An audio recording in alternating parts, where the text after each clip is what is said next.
High fly ball, center field. He hit it a ton. It's gone. Golf tournament silence. Anticipation to see what. Oh, goodness!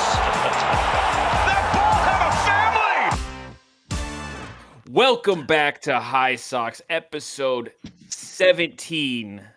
Low IQ, High Sox, Mitch, John, Ben. We are back after the All-Star break. The Reds played the Rockies. They played the Mets. They're currently losing against the Nationals. How's everybody feeling after your ASG break? I feel rejuvenated. Ready for a second half push to the playoffs. You really feel rejuvenated after what Is that really how you feel, Ben? You feel rejuvenated for a second half push? Oh, I did for the first two games. But the last two, of course, the last two have brought me back down, crashing down to reality. Yeah, we'll get there. We'll get there. The Reds took 2 from the Mets. They lost 2 against the Nationals. Does it really take you from here to there for basically 3 games? It's a 3-game losing streak right now. Is it? It is, yeah. Yeah, it doesn't really do anything for me. It's fun after the All-Star break to immediately start winning, but we've seen it before and we'll see it throughout the rest of the season. I'm counting this season as a loss. It's officially over, everybody. Okay? It doesn't matter if the Reds pay for anybody, if they trade for anybody, if we get Eugenio Suarez back, which is what everyone's talking about. Trade Chase Burns for Suarez. If we do nothing's going to happen. Chase Petty. Hey, give him Chase Petty and Chase Burns. It doesn't matter. I don't give a Chase crap. Petty is not going to get it done. Let's back it up for a second. We did have the series against the Rockies. Rewind that shit, okay? Let's talk about what happened before then. Let's talk a little bit about the All-Star game. We had Abbott go a full inning, 1, 2, 3 in the All-Star game. That's good for him as an individual. And then we lost the first game against the Rockies. Ben said our season is over if we don't sweep the Rockies. Well, we didn't sweep the Rockies, but we took 2 out of 3. And then we went in dramatic fashion, may I add. In dramatic fashion. It's not as if any of those wins came necessarily easily. One of them was a late win in the ninth, I believe. They struggled against the Rockies. They really did. Even though they won 2 of 3. If you watched any of those games, you didn't see a competent team out there. How the game played out had a lot more story in it than the final results. You know, the better team may not have won every single game there. Is what I'm saying. Look, wins are wins. They took 2 of 3, but it's not the result that you kind of want to see from a team. Like if you're playing literally the worst team maybe in baseball history, only winning by like 1 run and having to like claw your way back in the 9th inning by the skin of your teeth. Yeah, barely pulling it off, squeaking out a win or 2. Not something I wanted to see, but hey, they took the series. Season technically wasn't over, but it was looking dire. Well, it wasn't really looking dire because we went into the All-Star break for the first time over 500 in how many years? Like 3 or 4 years? Yeah, but look, we were 3-4 games over 500? Yeah, I mean, over 500. Okay, hold on. That's a very arbitrary, position to put ourselves in. To like, if we hit this milestone, now we are competitive. We're not really more competitive than we have been in the past. Because the last team last year in the NL wildcard to make the playoffs was like 18 games over 500. The last time the Reds were 15 games over 500, do you know what year that was? I looked it up today. 2012. Close, 2013. So it's been 12 years since we've been 15 games over 500. That's pathetic. I mean, everyone on Twitter and Reddit is all, oh my God, we're 4 or 5 games over 500. we're not even close to Yeah. the playoffs. I think it's a feel good number. I mean, it is arbitrary, but it is a feel good number based on the amount of seasons we have been under 500 by, Yeah, as we're the counting the minor victories. These are minor victories, but like you said, they are not enough to perpetuate us into the conversation. I think there's been a lot of positivity around the Reds this year because it is slightly different than it has been in previous years. And I think that's a credit to the rotation. That's a credit to Elly being Elly. Gavin Lux was a good addition. Hayes was a good addition. But I mean, this team hasn't been complete. We talked about it earlier today. Coming into the season, the bullpen wasn't complete. The lineup wasn't complete. And we had a great, starting rotation. Hunter Green was our de facto ace, and now he's still on the 15-day IL, which I'm not even sure how that's even 15 possible. days is now turned into Considering like it's been 30 days at least. He's been injured more than he hasn't been this season. So at this point, my point is this was not a complete team. So I think that, despite that, we still found ourselves in a position to chase. And still we're 8.5 below the Brewers, who are now leading the Central.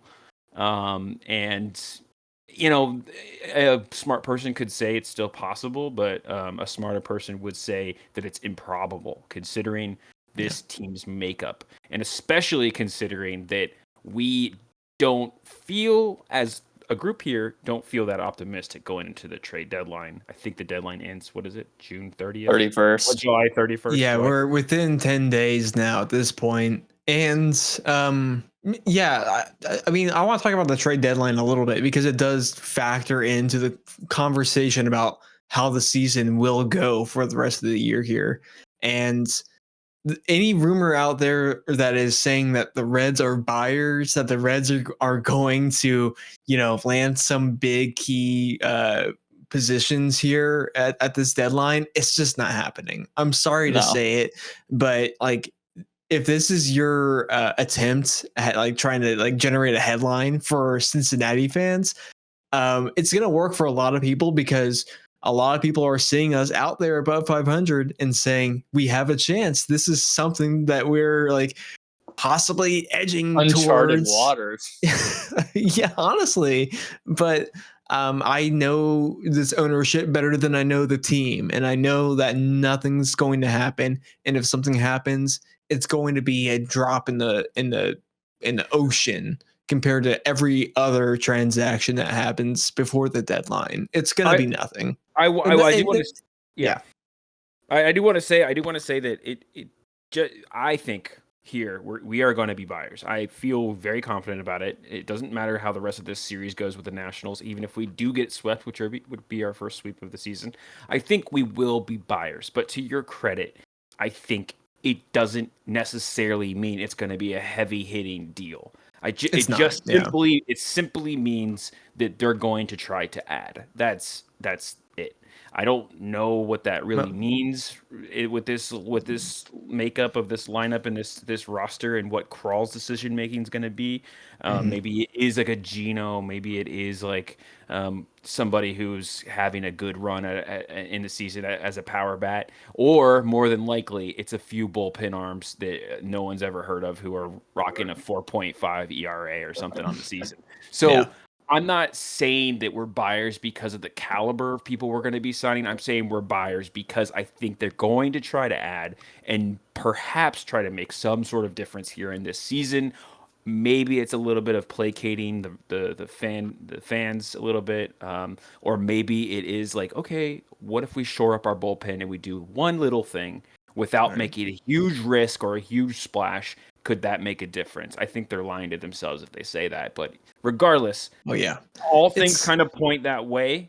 I don't think we're going to be selling anybody. That's for sure. Don't have anybody to sell. I mean, obviously the pick would be Gavin Lux or Hayes. That would be the obvious choice. Yeah, they would be the two kind of guys that the Reds in maybe previous years would pick up for, the back half of a season to see if they do anything. Harrison Bader kind of situation that I think of. But what the Reds call a buying trade deadline is like nothing compared to a typical team who is trying to win. You know, I'm not talking about like another non-competitive team. I'm talking about a standard competitive team. You know, I'm thinking like a Braves kind of team. I'm thinking of not even like a Mets or Dodgers, you know, a team that has some money in that they are willing to spend it. What they call a buying season is not what the Reds would call a buying season. That would be called, you know, putting all your chips on the table kind of season. Yeah, and the Reds are never going to do that.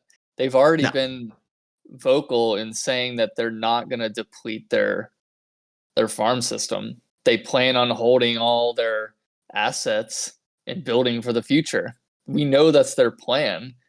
Why would they ever get rid of the guys that they've been hoarding for years? And to try and get 82, 83 wins and not you're not going to make the playoffs with that. If we buy, like John said, it's going to be a nothing buy. Yeah. We'll just roll our eyes at it. Do you have a name?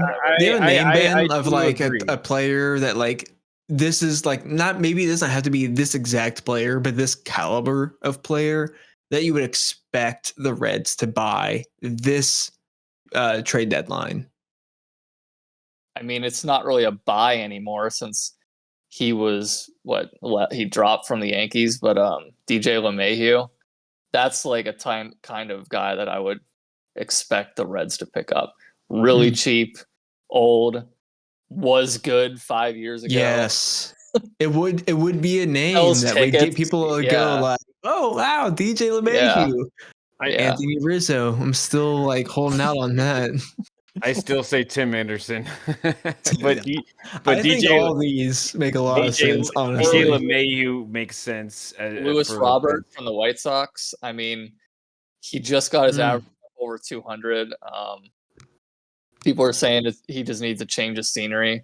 I think you could buy cheap. It's going to be a player that you can buy cheap on, and Lewis Robert kind of fits the bill there. Same with Tim DJ Anderson LeMahieu. for sure. Yeah. Well, LeMahieu, you don't even need to trade anymore. You literally just sign him to whatever it would cost. Yeah, that's a no risk. That's a no risk deal. And those are the kinds of deals we expect from the Reds during this time of year. So I think that everybody's saying the right things. I think that it's going to be it's going to be, as John said, a drop in the bucket. It's not going to be anything significant. I think we can all agree on that.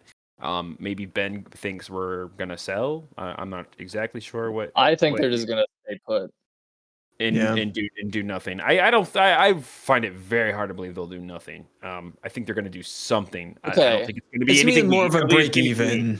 I don't think it's gonna be anything we love. It's not gonna be anything that'll move the needle one way or the other. It'll just be a kind of.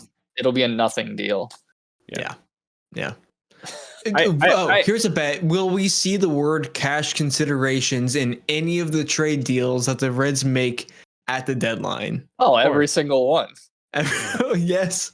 I'm definitely saying yes on that one. I know my bets have been a little spotty recently, but I feel pretty confident about that. Yeah, we love our cash considerations. We sure do. That's our most tenured player. You need to retire his number. Just dollar signs. Cash considerations. Just make a $20 million check payable to Bob's son. We'll do that when the day that the Reds start spending to be competitive. So this is a different lifetime. Yeah, I do want to say something because it's something that Ben said intrigued me a little bit about the All-Star break and kind of how most teams are. He said 18 games above before heading into the next part of the season. That was last year. Statistically, I guess from last year, yeah.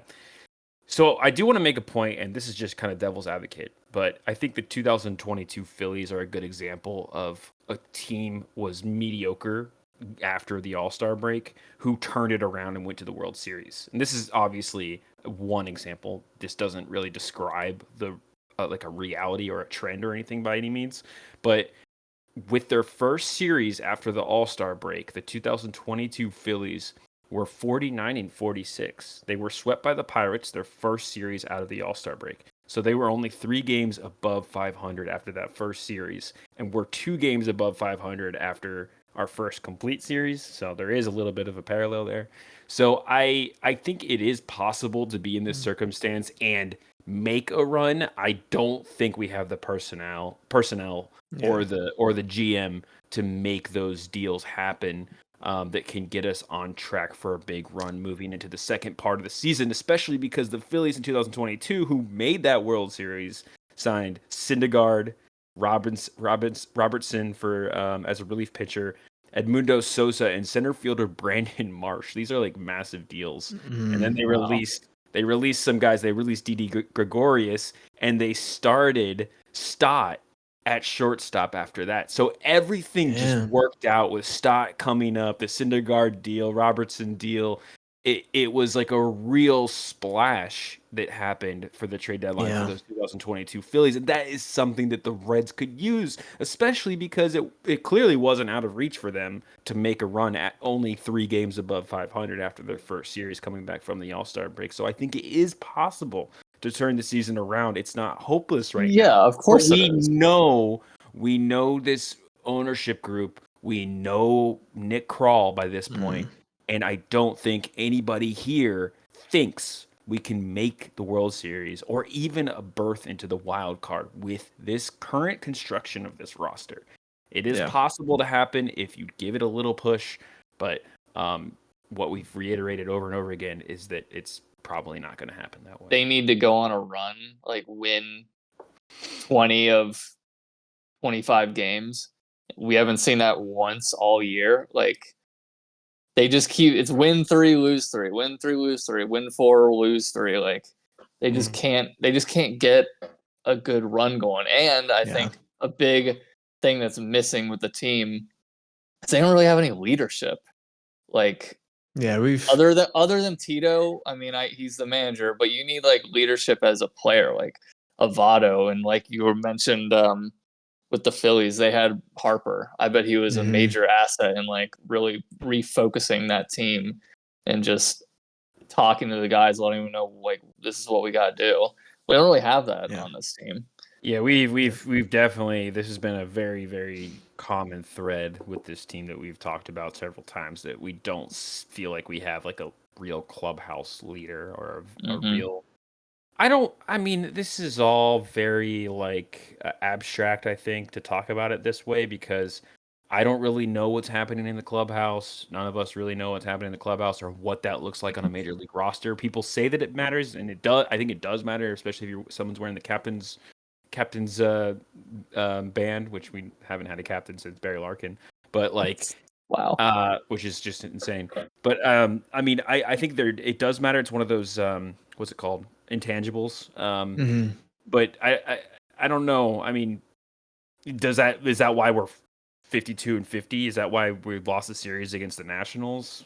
Maybe. No. We have to think about it pragmatically. Like, if we don't have the guys that you can rely on, and we're not going to make the run, it's possible for any team to make a 15 game win streak or whatever, with whatever it would take us to kind of like pass that threshold into becoming a competitive team. We just don't have the guys.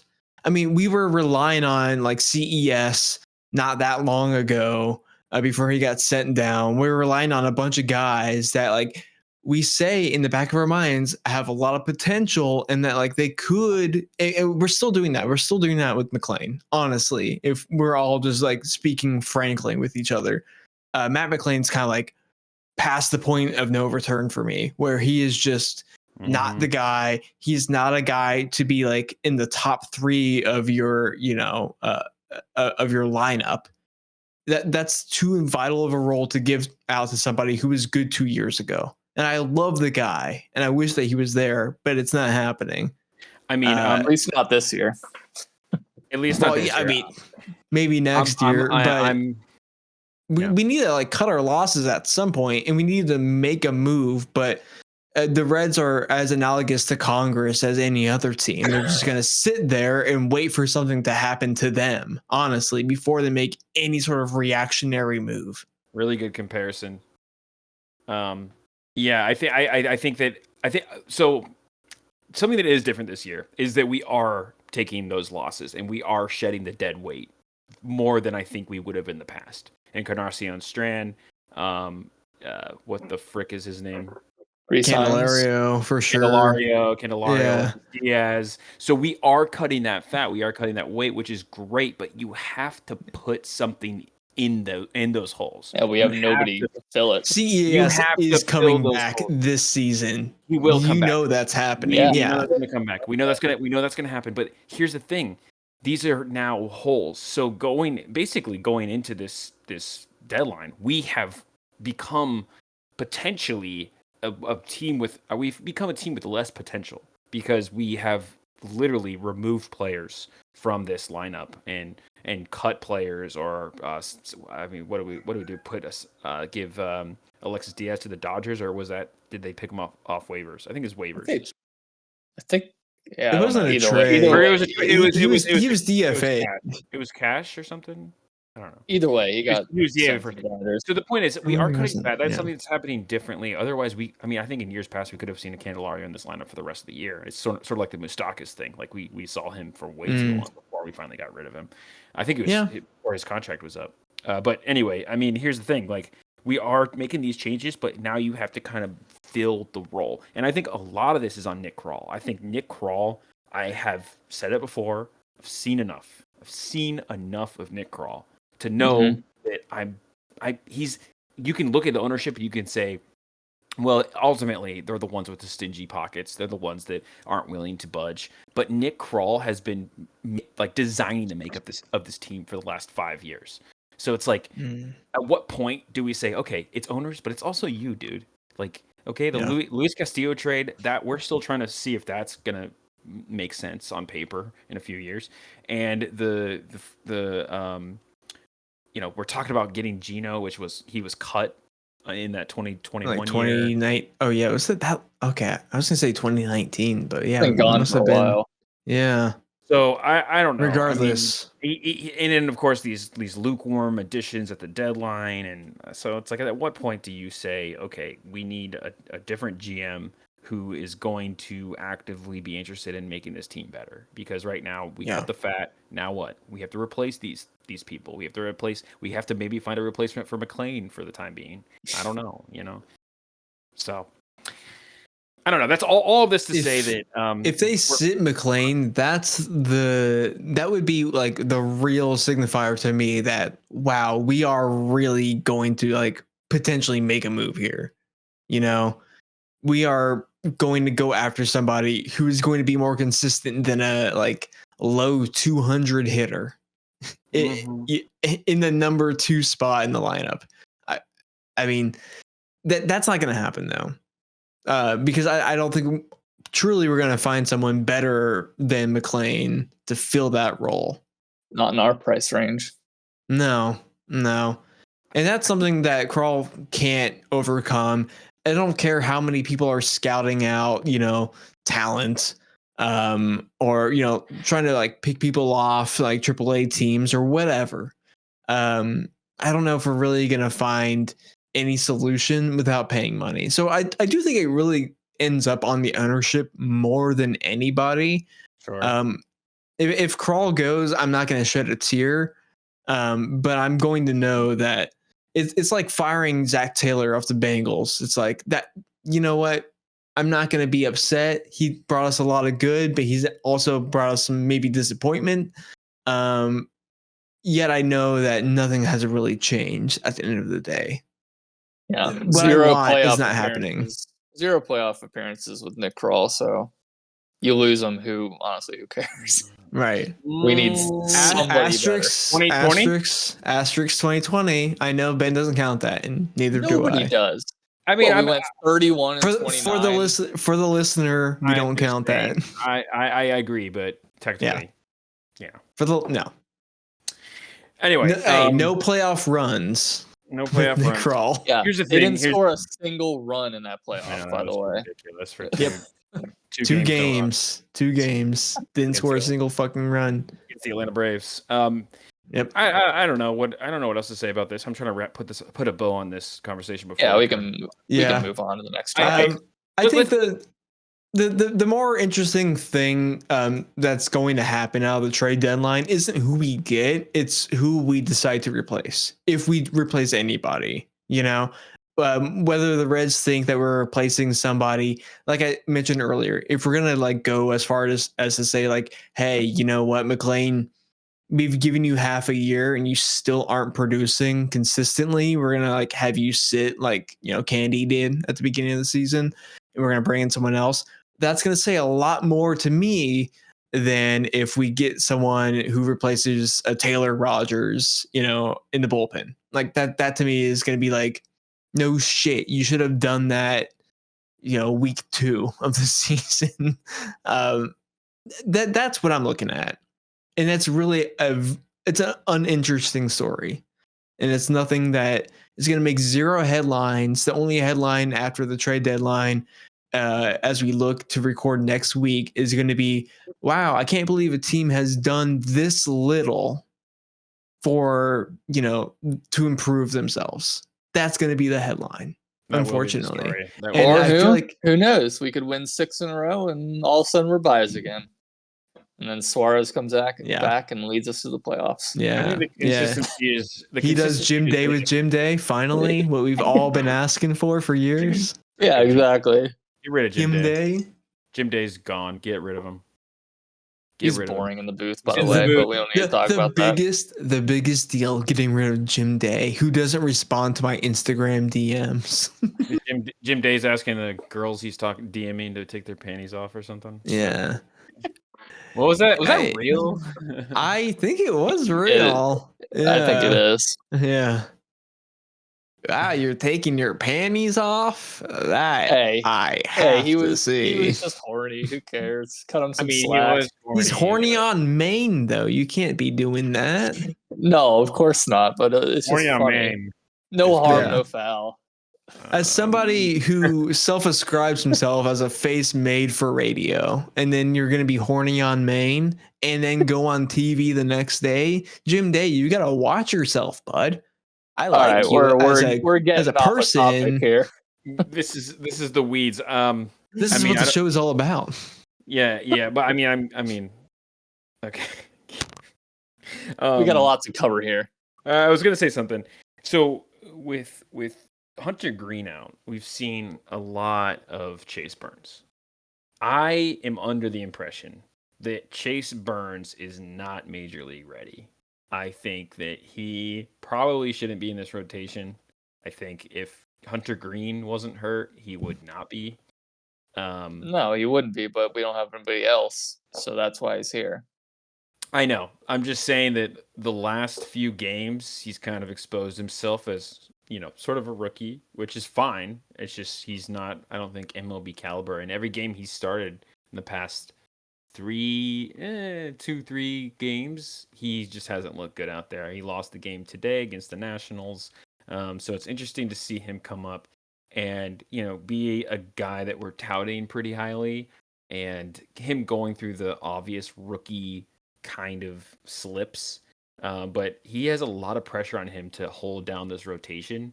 But I just don't think that he is the answer, even in the wake of Hunter Green's injury. So would you guys consider adding a starting pitcher in this deadline to this rotation? Yeah, I mean, obviously, I'd add the best available player we can. I don't care if it could be a shortstop for all I care. Not that we need a shortstop, but yeah, I mean, Chase Burns, he's what we expect. I didn't get the hype on him coming in. I think Reds fans overhyped him a little bit. But he's had flashes of brilliance. I mean, he had 9 strikeouts through 4 innings today. Like, he's got the stuff. He strikes out more than most pitchers I see, especially crazy. at this age. Yeah, he's got crazy swing and miss stuff, but he's got growing pains. It's going to take time. Like most pitchers do. They're not just going to come in and be Paul Skeens right away. Would he be on the table for you at this deadline? I think everybody should be on the table. I've always I'm with been. you. I've always been a guy who's like, it doesn't matter if you. It doesn't even matter if we have a Mike Trout. I think everybody should be on the table. Yeah, I'm with you. I don't know if I'm like as gung ho about him being on the table at the deadline here. I think on a better team, even on a slightly better team, Chase Burns would have 2 wins under his belt at this point. He's given us some good performances that deserve to end in a win for him, and our offense didn't always show up for that. And again, he's striking out a lot of batters. He's showing a lot of promise as a young guy who sped through the minors. I'm not going to be quick to dismiss his talent and say that he's not major league ready. On the other hand, if some other team is willing to take a risk on him for an established player, I don't know how much I would hesitate for that. Depending on what's on the table. I'm not attached to the guy is what I'm trying to say. I don't think his value is that high right now. We wouldn't get much from him. Well, I mean, he's a development. Yeah. I think people are gonna see like what he's done and be like, we're willing to, make something happen.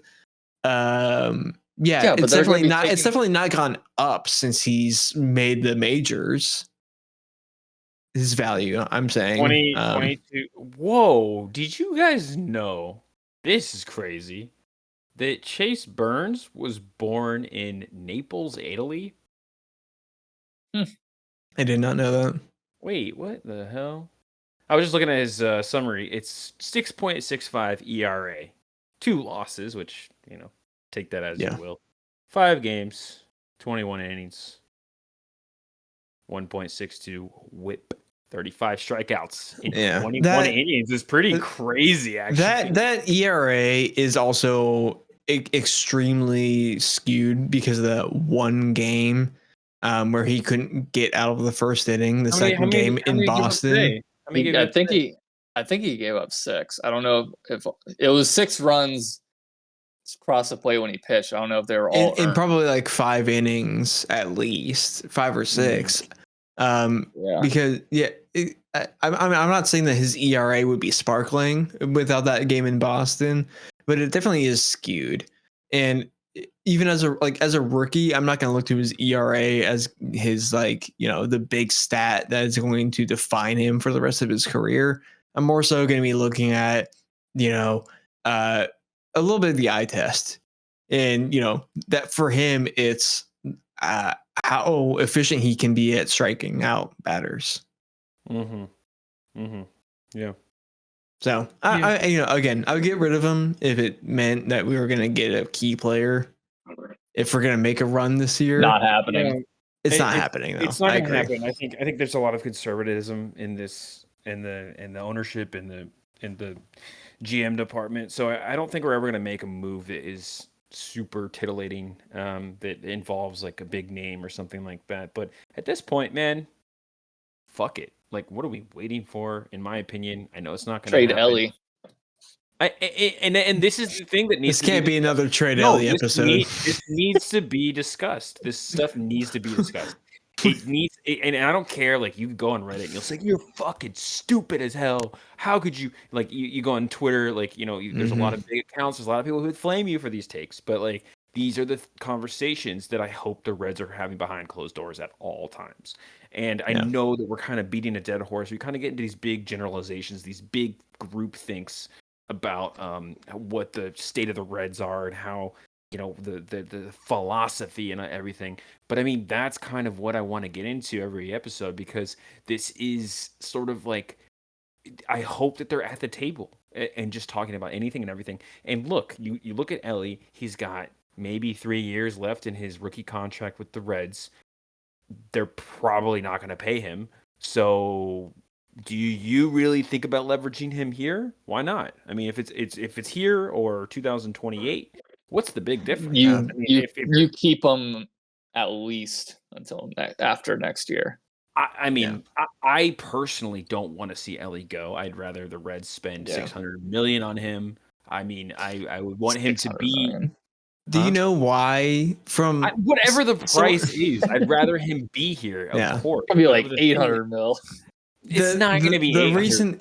Here's the reason that the Reds are not getting rid of Elly. It's because when they get those little moments when he takes Tito's glasses and tries them on, and they like that's coming from a losing fucking game. Okay, that's coming from a game where we do not win, and we are posting this stupid fucking video as in like, look at how like fun and like great this team is, and it's all because of Elly and Tito.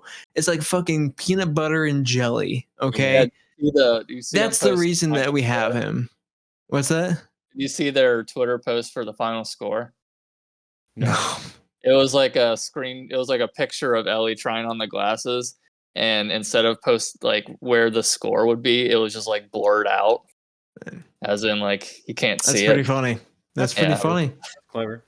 It was That's- clever, but It's sad at the it's same it's time. why you have a guy like Elly and Tito, because they are the figureheads. They are fun. They provide at least something, whether it's hope or pure athleticism or entertaining. having a great backstory and having a great resume. It's clear. It's something. clear that they want to ride this out and have an electric player on the Yeah. squad and have something that they can celebrate, a player that they can sell jerseys of, and Yeah. an exciting reason to come to the ballpark. But then ultimately, what's going to happen with Elly? There's going to be no value coming from him unless we win the World Series in 3 years, which is not going to happen. There's just going to be, hey, he was here, he stopped by, he waved, he hit some home runs, he ran a lot, and hey, that was fun. And there's It's going gonna to be no fun to value look game. back at There's gonna be these no early value game. formative days of Yeah, Elly. you'd be like, yeah, remember, it's going to be 10 years from now. I was like, remember when he was a Yeah. Red? Remember when he was a Red? Yeah, dude. It's not his Oh, jersey. remember It'd be when like he how hit for looked the back on, cycle like, there? Chapman. Yeah. Yeah. That's a great example, Ben. You're gonna wear like a Reds Elly jersey like 10, 15 years from now, and you're gonna be like, maybe at a ballpark somewhere, like you're gonna be visiting New York or some other place. Yeah, And where like, he's oh, playing. that's so cool, like vintage Elly jersey. That's sick. Like, wow, like it was the old days. Yeah, when he was young and Yeah. I still remember that one, his first home run. And what did the guy that John Sadak save? He was like, that ball had a family. Like, that was so funny, dude. Those are fun days, man. I was at that game. I remember that game very well. Yeah, I actually like the Reds. I like the Reds because of those old days, And that's where he's going to pass through. We're not going to trade him. We're not going to gain any value from him. We're not going to sign him. And that's just the state of this team as a Red. So I'm going to be completely honest with you guys. I just don't really watch baseball, this year. I haven't, like most days. I've watched, I try to be involved in the series and the storylines, and I'll try to watch at least one game every series or at least a couple of games a week. But it's really hard to be engaged and really hard to be passionate, knowing that there's this weight of like, okay, this is a trade deadline that's going to come and go. This is a player who's going to come and go. Everything's a little bit transient. No one's really making a splash. No one's really making an effort to the fans that they're going to be a competing franchise. So I'm going to be honest, man. It's been really hard to really get passionate about the Reds. It's this weight of expectations that that this team cannot fulfill whatsoever. Yeah. It may not be great for the Reds this year, but we're still over 500. And for me, I just watch other teams. Yeah. I just turn on games that are fun because I like the game. That I'll is- watch This as many games as possible. The saddest conversation we've had today, I think. I watch fun. baseball. I just watch every day. Hey, Other I than go on the when it was- MLB app. I just scroll through. I'm like, what game looks fun? Yeah, like, that Philly hey, this game guy yesterday was awesome. Yeah. Like, oh, this guy has like this game has like 3 of my fantasy players in it. I'm gonna like throw that on, or this looks like it's gonna be a fun blowout, or maybe it's gonna be a close game. Yeah, let's throw that on. That's fun. Mm-hmm. Here's my recommendation to anybody trying to get into a new sport or trying to be a fan of a new league. Yes, Choose a good yes. team. Choose a good team. Just do it for No, yourself. don't do that. Don't listen to him. Please listen to me. No, This that's is- terrible well, advice. It's not terrible. Here's what I believe as a sport. You're jumping on the bandwagon. You don't. You're know not gonna what it's know. like to Yeah, you struggle. are gonna be the villain I for don't- so many people. That's I don't awful. care. Hey, I don't care. Look. Here's the thing. If you're born, I believe. Okay, this is getting to the This is strategy. the dumbest shit ever. No, it's not. This is Yeah, the it strategy is. of me as a fan. Okay, look. This is what I think of as a fan. You need to have some loyalty, some amount of loyalty to the team, to the teams you grew up watching, or from the place you're born in, or there needs to be some loyalty or some connection. I think that's what makes you kind of ingratiate yourself within the culture, like the community that you're from. And I think there is an aspect of community and culture associated with sports on a bigger level. So I think being involved with, as Cincinnati people, with the Reds, with the Bengals, with FCC, those are all like positive things that I think that, you should be involved in. However, if you are, let's say, trying to get into like hockey, for instance, or you're trying to get into soccer, international soccer, just choose a good team, because it's hard to follow a bad team. It's very hard to follow a bad team. It's not hard to follow a bad team. It's not hard at all. You What do just you mean? watch. No, we've had this conversation. Yeah, we You have. watch. You just Yeah. watch the team. Me- It's yeah. not hard. You watch the Here- team. Here's You my grow with the recommendation. I'm not Yeah. suggesting that you should stop being a Reds fan. I'm suggesting if you I are get what you're trying to saying. get into a Yeah, new you're saying sport if that you I- don't have I any never- attachment to it. I never watch basketball. You're telling me to just go be a fan of who? The Pacers? Did the Celtics win? Whoever won. Yeah. Well, I mean, Whoever's good it every year. was- You're just it was telling me, oh, OKC, but Okay, Right. whatever. You're just telling me go be a fan of OKC because they're the best team. You Mhm. don't struggle Why? with them. You don't grow. You don't. ultimately you will struggle Yeah. with it, because OKC that was their first championship in like whatever something. Yeah, decades.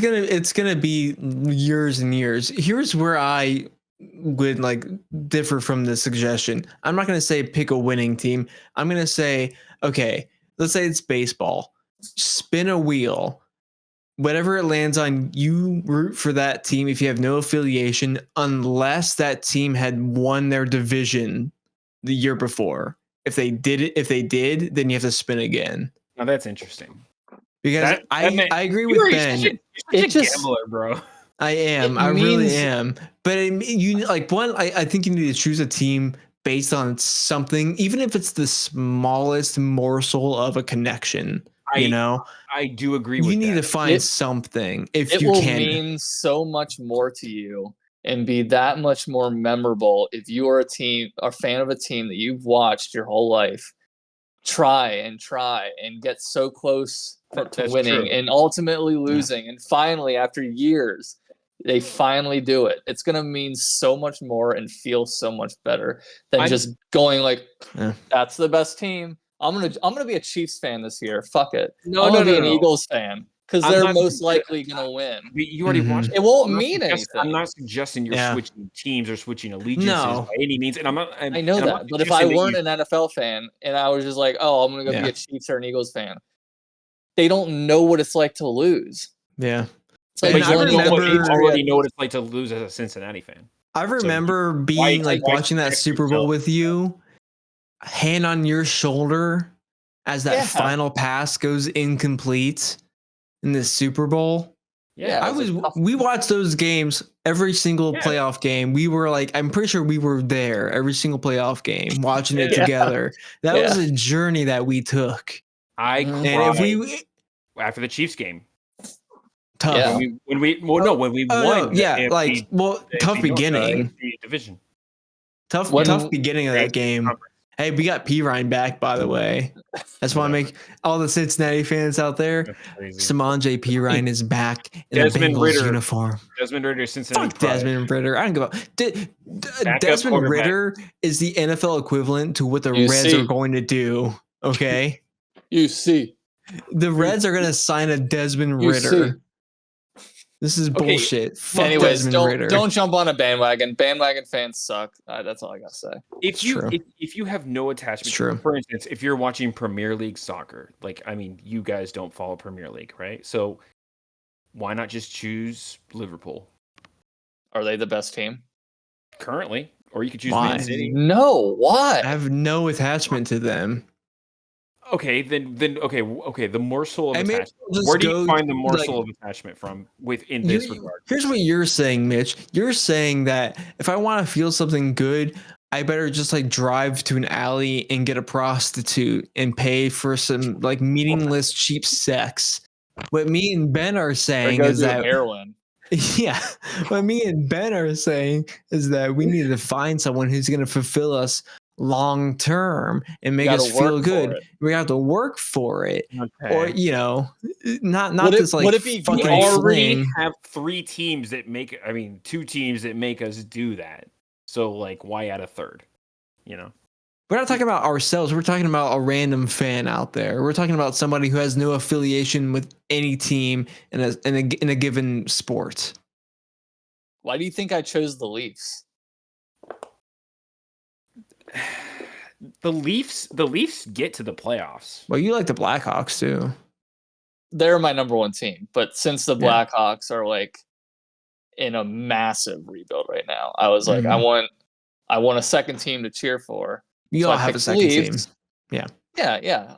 I said, what's a team that has a deeply rooted history and has not won the Stanley Cup in the longest time? And the Leafs have not won the Stanley Cup since it was an original 6-team league.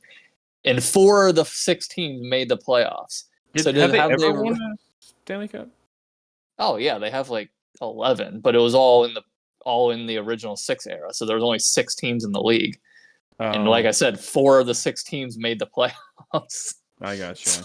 So it was basically like if you didn't, you made the playoffs basically every year. Yeah, that's why I chose them. Yeah, they get to the playoffs a lot. They're a massive market, but that I just wanted to be part of that. Well, I you wanted to be could've- part of that you could've- ride. You could have chosen like the Ducks, and I would have respected you more.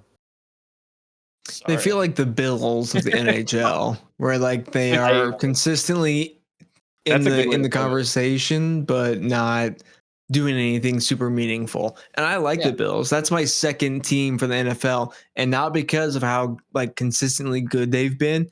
I chose them when Ryan Fitzpatrick was throwing that rock for them. That was fun. You want to pick a fun team. I like him because the Andy Yeah. Dalton thing. That's also a big reason for it. Yeah. Fuck the Bills.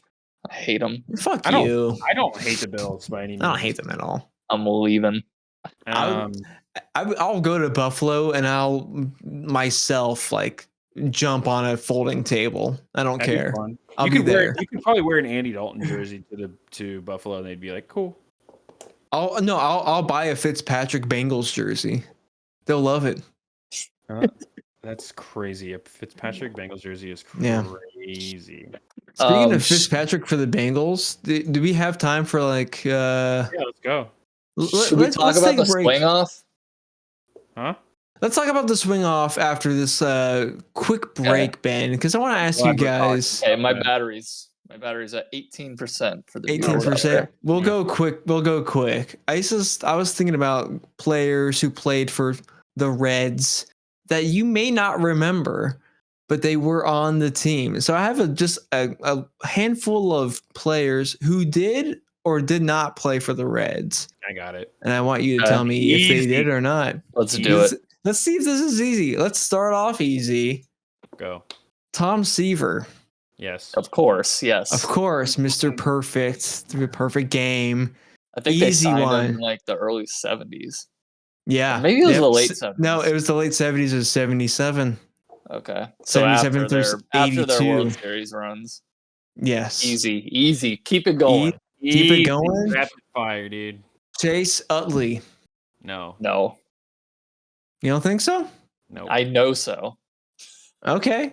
You'd be correct. He did not ever play for the Reds, Phillies, and Dodgers. Dodgers, yep. Those are his two teams. He had an incident against the Mets in the playoffs.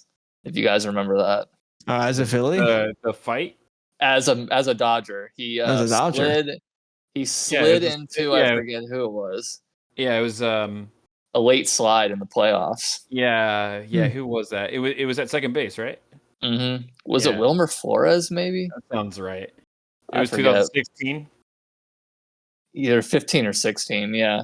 because the That Mets was were 15 or 16, yeah. that was wild. That was coming back because that game was in Dodger Stadium, and the next game was in New York. It was wild to see the fans treat him. 2015. Okay, Yeah. so the Mets did win that series ultimately. Yeah, And they lost in the World Mets went to the Series. World Series that year against the Cubbies. No, against the Royals. Oh, the Royals, yeah, the Cubs and They the Guardians swept were the Cubs. next year, yeah. Okay. But yeah, that's all I wanted to say. I said Cubs. What the fuck? Anyway, Yeah. go on. Next one. Keep going. Absolutely. Next on the docket, a classic, Dante Bichette.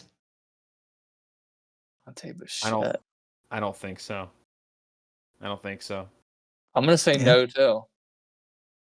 You both would be incorrect because, as everyone knows, he played for the Reds in the year 2000 for 125 games. Come on, guys.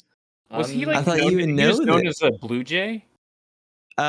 He was known as a Rocky more than anything.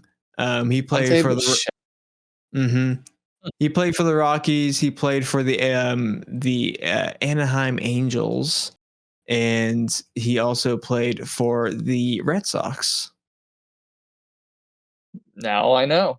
Yeah, and now you know that Dante Bichette was also a Red for one season. Fun little thing that I learned about that. Let's move on to the next player. I'm not seeing the Reds, dude. He's on there. Look. Uh-oh. I'm looking at Baseball Reference right there. Yep. Okay. All right. Let's get off. Yeah. Come on. I know what I'm talking about. I'm looking at the information right here.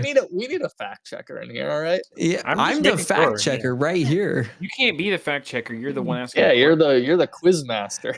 Yeah. Anyway, speaking of quizzes, how about this one? Okay. We all know him as a Blue Jay, but was Kevin Gausman a Red? Yes. He was. This is one that I did not know. I want to say in like 2018 or something like that. Yeah, late 2010s. Sounds very familiar. He was 2019. He had just come from Atlanta. Mm-hmm. Yes, I did not know this. I do not remember this whatsoever, seeing Kevin Gausman. So that one took me by surprise. Let's go for another one. We talked about another father figure in baseball. How about another one? Fernando Tatis. He did not. Did he spend any time as a Red? No, he did not. You guys would be correct. He did not ever play for the Reds. No. He. All right. I think he's the only player in baseball history to hit 2 grand slams in one inning. That's a crazy stat. As a Cardinal. Hit 2 grand slams in one inning. His career highlights and awards is under that. Wow. And there'll be record 8 RBI in one inning as well. Crazy. Damn. That is crazy. 6.4 career WAR. So, he's out there. He got it all in that one inning. His son is better than him. just a little. Absolutely. Let's close it out by talking about someone who's not a player. Do you think Al Michaels ever broadcast games for the Reds? Yes. Another thing that I did not know. Yeah. In 71, he came in as the Reds. I had no idea. Call, Game 5 of the 72 NLCS. Yeah. Bench hit a home walk-off. Or no, not a walk-off. He had a tying home run in the 9th against the Pirates, and then he called the walk-off wild pitch for the Reds to beat the Pirates to move on to the World Series. Wait, crazy. Did he do local? Yeah. Yeah. For 4 years. From 71 to 74 before Marty Brennaman took his spot. Great trade. I mean, yeah. He's one of the greats. Absolutely. It sucks in football nowadays, though. Well, you give them the shittiest game of the week every single week. You're And going to he's- get a worse result. He's in Get his rid of- 70s now. At least get rid of Thursday night football, dude. It's terrible. Absolutely. It's Anyway, we're I gonna be thought- adding Friday night football. You're right. You're right. You're That's absolutely right. true. That's the trend in sports right now. Add more for every league. Yeah. Add more. And do more. Speaking of add more, I know this was kind of your realm that you wanted to bring up, but I had a very passionate conversation about it when it happened. The swing off at the All-Star game. Thoughts on the swing off? Okay.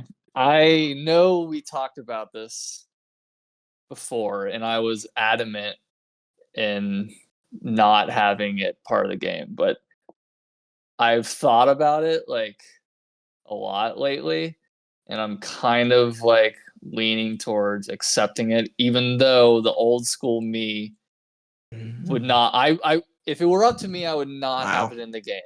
This I would is- not have it in the this game. is shocking. By the way, we didn't This know this. is We didn't know he was going to say crazy. this. This is shocking. No, if it were up to me, I would. I'm highly opposed to this. I'm highly opposed to the Ghost Runner. If it were up to me, we'd still be having 15 inning games that last 5.5 hours. But I understand that's not what people want. If it were up to me, we get rid of the ghost. This is what I want. If we're going to implement the swing off, we get rid of the Ghost Runner on second. You play innings 10, 11, 12 like normal. If it goes to 12, sorry.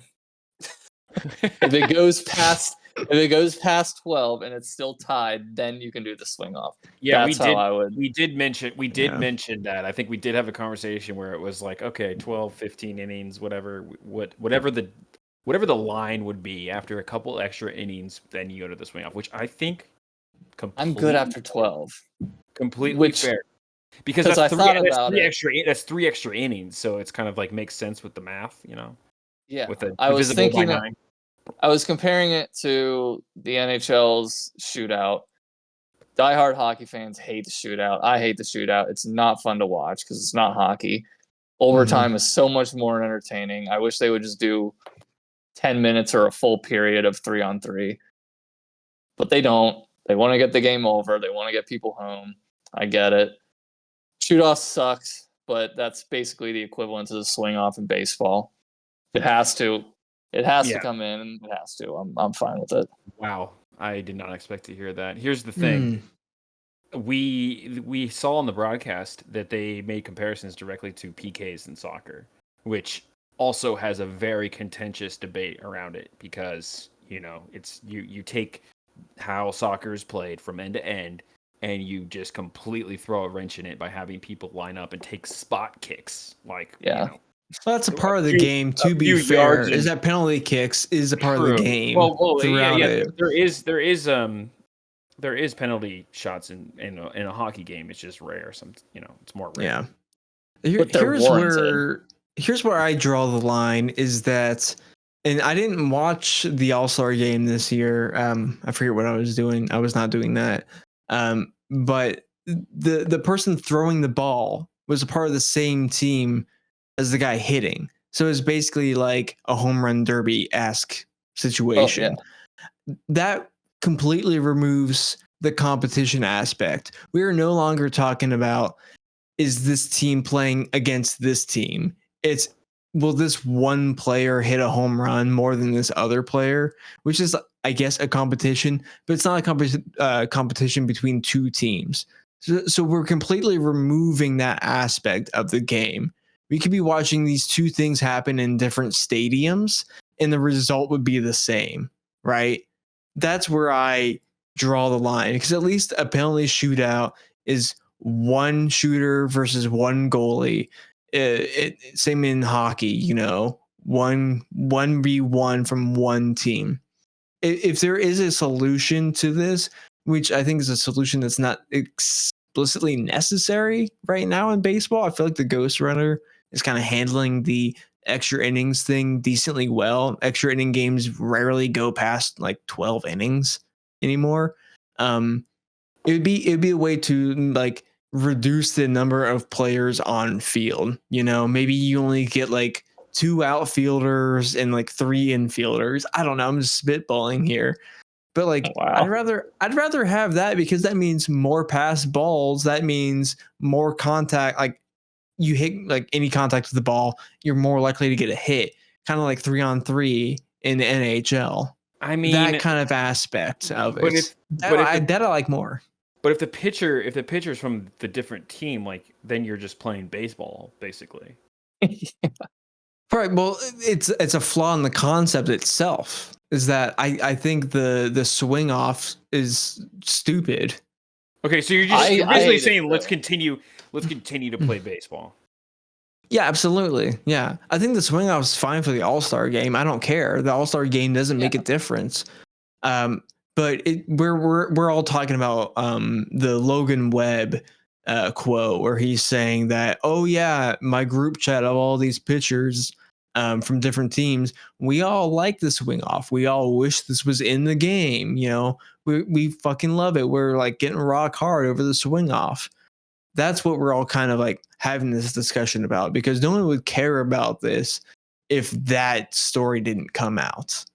And it did, and now we're like, okay, what is the future of this? Is this going to be something that influences the league in the next couple of years? Here's what I think. And yeah, I said it right when it happened. It's coming. It's going to happen. It's going to be in the game. I think I said 3 years or less. So I think it's going to be in the game at some point.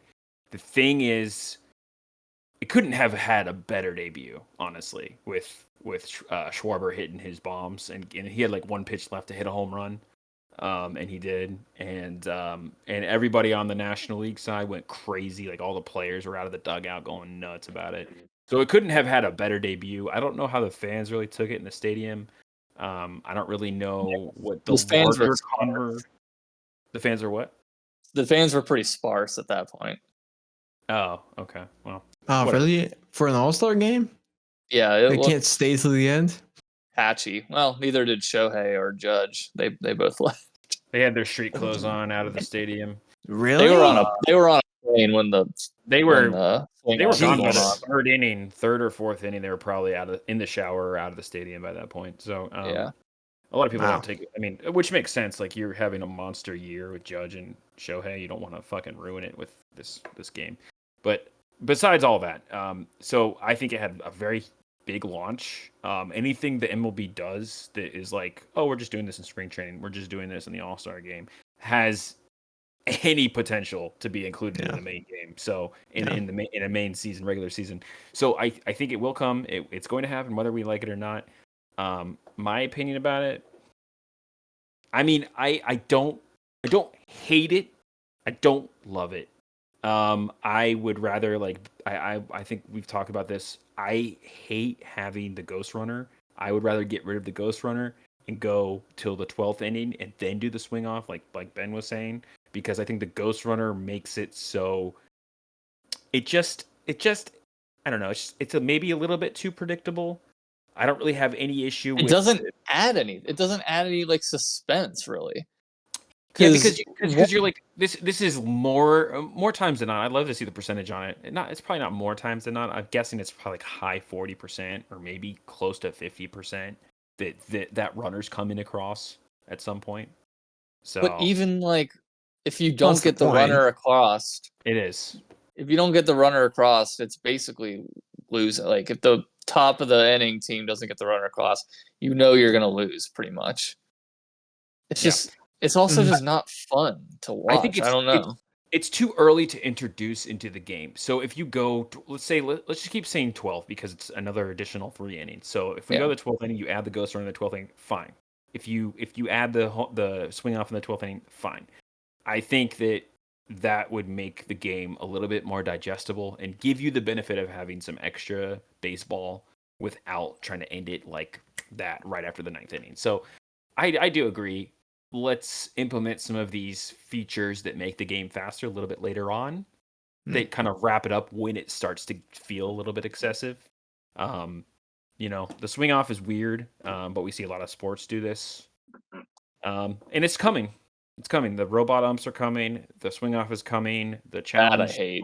the challenge balls and strikes are coming, which I fucking hate. I hate the robot umps and I hate the challenging balls and strikes because The that should game always. doesn't need to be perfect. It doesn't need to be And- perfect, and that's the thing about baseball. But when you get into the analytics game and you get to this world of sports where it's a business, there's a lot of betting involved now. They are going to try to make it more perfect no matter what, even if it's at the cost of maybe taking the integrity away from the game or adding too much integrity to the point where it doesn't feel like a human game anymore, because the umpire was always supposed to be just sort of like a judge about whether or not you can hit the ball. That's what basically the umpire is. He's just saying, oh, you probably could have taken a cut at that and hit that. That's basically what it is. There's no square. There was no, like, people always said the chest to the knees or the top of your thigh to your shoulders or whatever the fucking zone was. There was no zone. It's just about whether or not you can probably make an attempt to hit the ball. So And now we have made this a science, and it's Mhm. not a science, but now we're trying to make it into a more perfect game, which I don't like at all. I don't want to see Aaron Judge challenge a pitch in the World Series. I think a lot of people would say, well, it has to be fair. It's like, well, life isn't fair. So the game doesn't need to be all the way fair. Here's gonna be where I'm gonna fight you guys a little bit on this, because I feel like we're fighting for two different things right now. Where when we're talking about like robot in a like automated strike zone, I'd rather every single call be right before we start talking about when does the game become a circus. You know, that's what I'm seeing here with these two distinctions. With if we're talking about getting more calls correct versus letting the game end in a swing off. You know, to me, these are two completely different things. And one of them I prefer. One of them I'd rather every single call be correct. I'd rather every single strike actually be a strike. I know it's like, yeah, this was a judgment call, but it hasn't been that way for years. Ever since we've seen that square introduced in broadcasts, we've seen the strike zone differently. And that means the players have, that means the umpires have. So that's already the norm of what we're seeing right now. So we may as well, if we're all envisioning the same thing, we may as well make it right. We may as well make it perfect. Okay. The swing off is just like, let's say fuck all of that and let's just get your friend to throw you a ball and have a good time. You know, this is basically like taking like batting practice with all your friends on the field. You know, when the team's away for a series, like, oh, this is just fun to do. It's not a competition. It's not a game anymore. That's where I draw the line. That's I'm with you. If we're gonna make it, both ideas are trash, but they're coming whether we like it or not. Yeah, but I'm taking one way over the other. I don't care for either of them necessarily happen, but yeah, okay.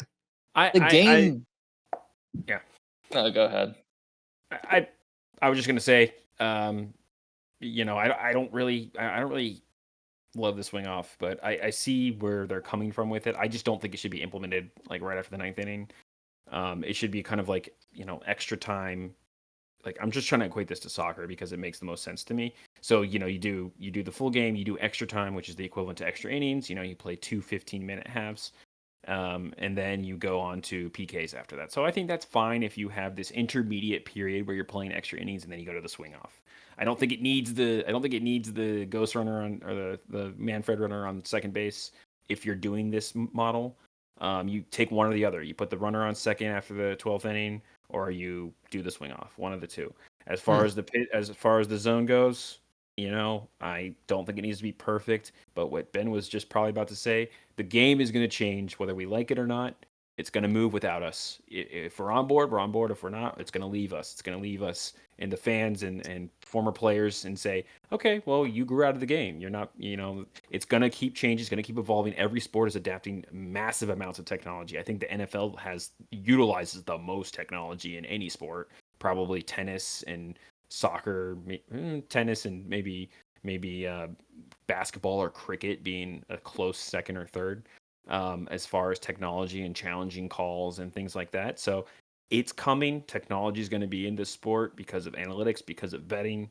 They're trying to make a more perfect game because it's easier for the manager to decide how to play the game. It's easier for the staff to make decisions. It's easier for the bettors to get their money right. So it's coming. It just makes it a more boring game. If I'm being honest, what does Ken Burns say about the game? It's the most something imperfect. Yeah, it's imperfect. It's beautiful because it's imperfect, or something like that. Yeah, like blown calls, missed calls, errors. They make the game fun and memorable, and I think they create rivalries, and I don't know, it just makes the game more fun. And I think making the game perfect, like we're trying to do, eliminates all that. And I don't know. We're not playing like what's a perfect game that like poker, Chess. games of chance. Yeah, like those games, they're just not as entertaining. I don't know what I'm trying to say here. I mean, I get maybe. I don't know if it's like if they're more entertaining because they're imperfect or because they're just feats of athleticism. It's like if some crazy play is made from like right field to second base to get a runner who's sliding there out, and the call is that he's safe, and you're like, no, that was an amazing play, he got him out. Like, let's reward that player for making that athleticism, making that throw, getting the timing perfectly, and getting the out. Why should we be like celebrating when they get it wrong? It evens out over the year. I mean, like you're gonna miss calls, you're gonna get calls. Like the umps are right, like 99, more than 99% of the time. It'll like, even out. Incredibly good at their job. It'll even out until it matters most. Very rarely.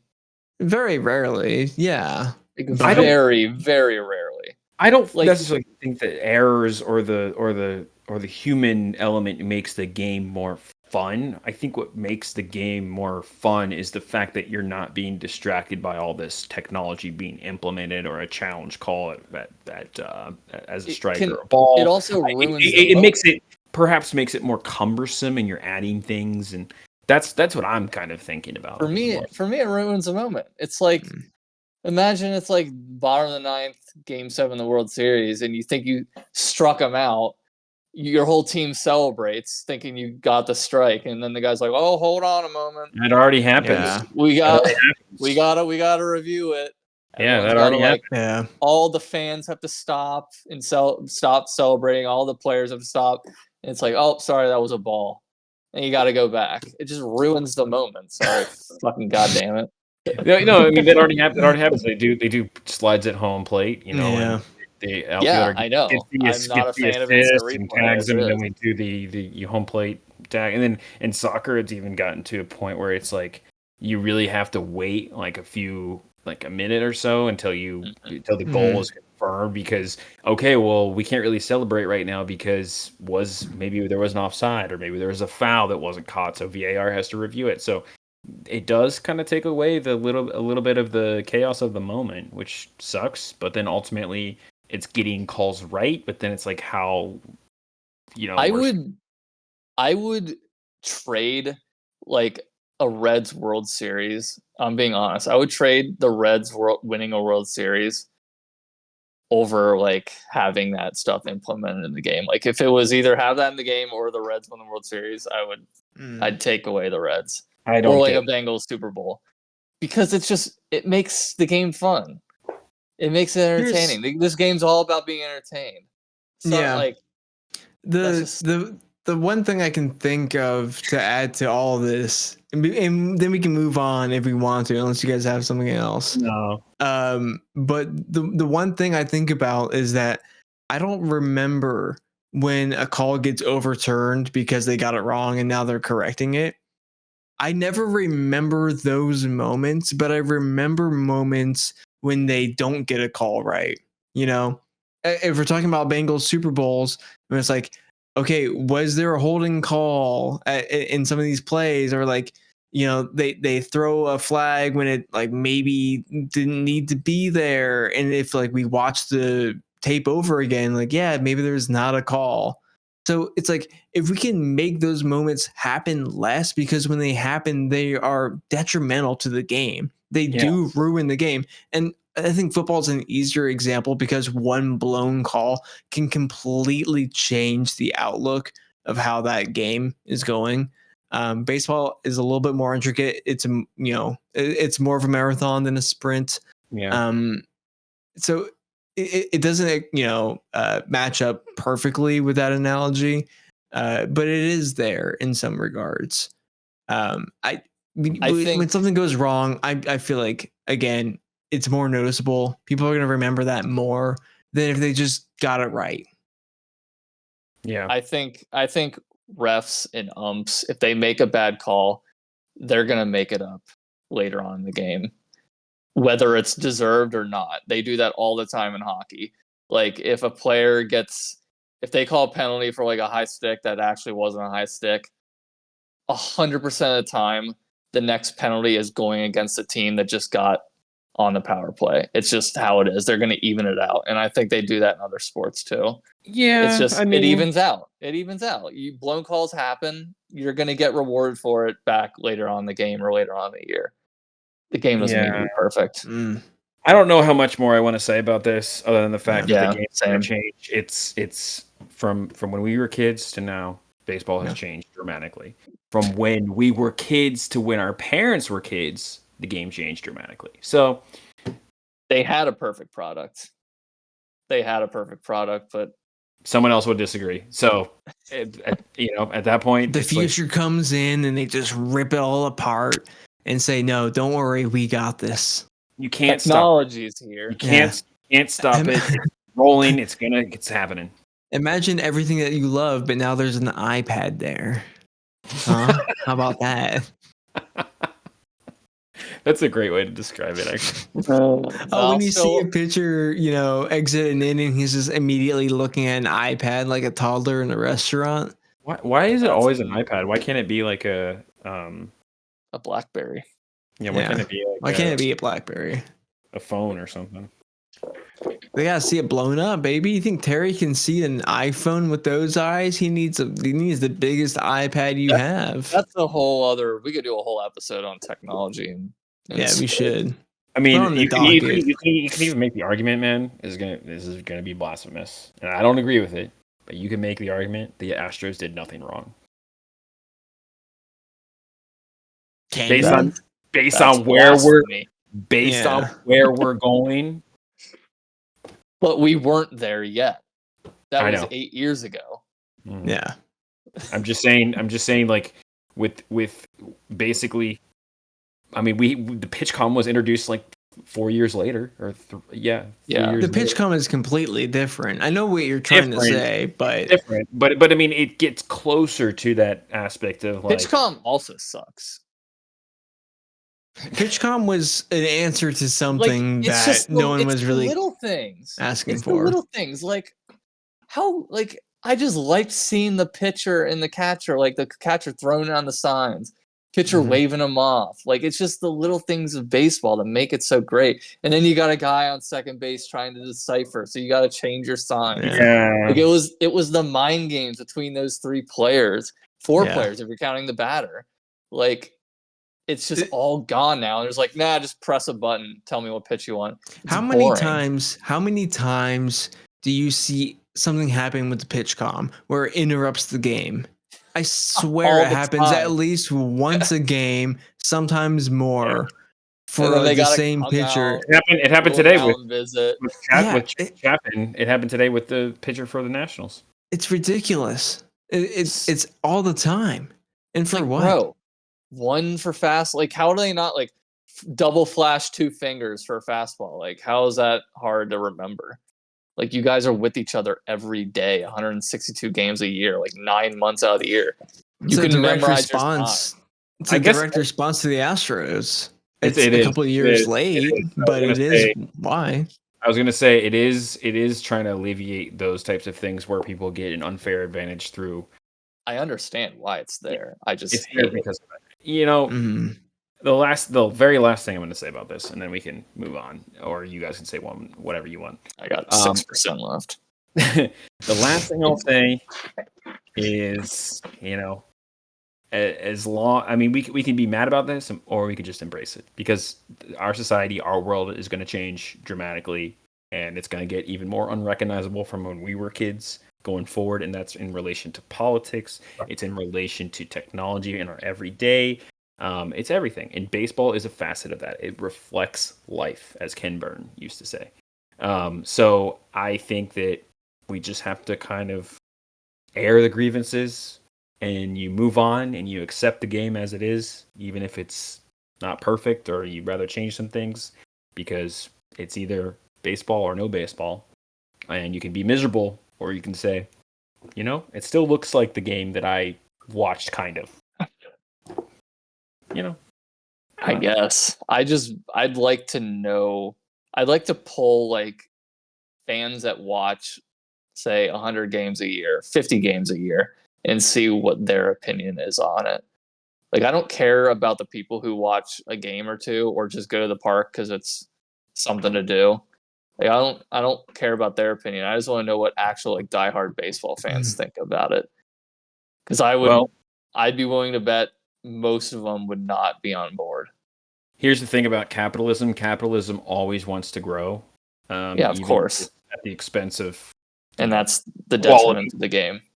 Yeah. Yeah. So no matter what, they're going to want to grow. They're going to want to add fans. They're going to want to develop the game so it's more digestible and more streamlined for people to enjoy across the country and maybe across the world. Maybe it becomes a more international game. They don't want just sport fans anymore. They want fans of everybody. everything. They want everybody. Yeah. They want to make sure this They is want as fans of digestible as players more than anything. They don't want fans of teams. They want fans of players. fans of players. You want the Messis, and you want That doesn't make it worse, but I Mhm. digress. Yeah. The biggest thing that I'll be curious to see about baseball, and not even just baseball, kind of works for a bunch of different sports, is that all these leagues are experiencing record levels of profits. Even if we're talking in the same breath that the MLB is making more money than it ever has, while they're getting less views than they we would expect them to be getting for the amount of money that they're making. And it's this like fine line of like how much everything costs to the consumer to view versus how many people are willing to like upfront the cost and how many people are actually interested.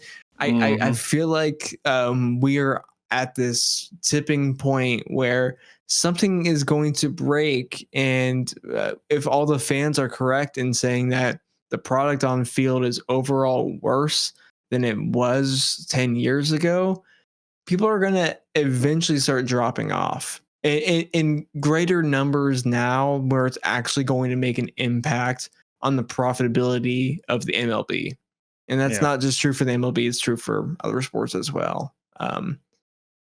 That's long-term talking. We'll see if anything actually happens, but I think we're at like a volatile point. Yeah. I'm not a fan of where the game's going, but nothing you can do to stop it. Still hanging around, aren't you? I'll hang around as long as I can. 52-50. The Reds lose the series against the Nationals. We're moving on to Game 3 tomorrow night, which is today, Wednesday. So, last thoughts, anybody? I got nothing. Yeah. I love the swing off. I hope they implement it pretty soon, and just make every game 3 innings. Honestly, that's all that really matters. If they did that, maybe the Reds would.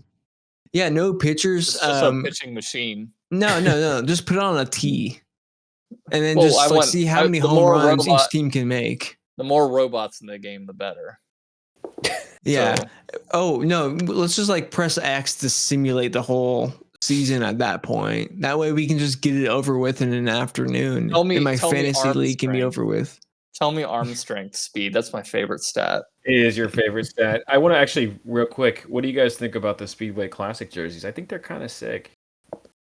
I think the Braves look kind of bad or unimpressive, if anything. I think let's just go with that. The Reds have like at least some like little sparks of, like raceway kind of apparel design. I think at least helmet that he was wearing with the checkered. The checkered, yeah, it looks nice. It's like a 5 out of 10 for me. It's not bad. It's not good. I think they took the uniforms and they kind of like said, okay, wear the same uniforms. Little accents. We're gonna give a little bit of which I think is a good philosophy. But I'm not a fan of the Reds' current jerseys to begin with. To be fair, I'm not a fan, but I also don't hate them. I just think it's time for a change. No, yeah. But anyway, they're pretty boring. That's coming up in August. That'll be something to tune into. I mean, I think it's gonna look. I don't know how it's gonna be. I don't know like what's it. I mean, it seems like at first thought, it seems like a horrible place to see a baseball game. Yeah. Because the thing is, like the Field of Dreams games really looked great on like screen. intimate. Yeah. Especially like as it gets late into the night, it looked great on screen. It looked like we're just like, and just like the level of noise that you heard, it felt like a smaller game, even though like the games themselves were usually pretty entertaining. I always think about that, Yankees White Sox game, of course. The Reds played tonight too. Yeah, Reds Cubs. They lost. Big whoop. Yeah, but the Speedway one, I don't really get it. What's the connection? How does it fit in there? It looks like Elly shit. goes fast. Yeah. Everyone go online, look up tickets, just so you can see how the stadium fits into the Speedway itself. It looks like putting a rectangle in a square hole. It just doesn't make any sense. It's like a diamond in a oval. It doesn't. Yeah. It's like why here? Expensive. Let's just go anywhere else. We got to wrap this up. All right, guys. Who Dey, go Reds. Let's hope that we have a better day today and a better series after this. So, John, give us the line. Guys, no matter what happens, keep your hopes high, but pull them socks up even higher, baby. I don't think that was the original one.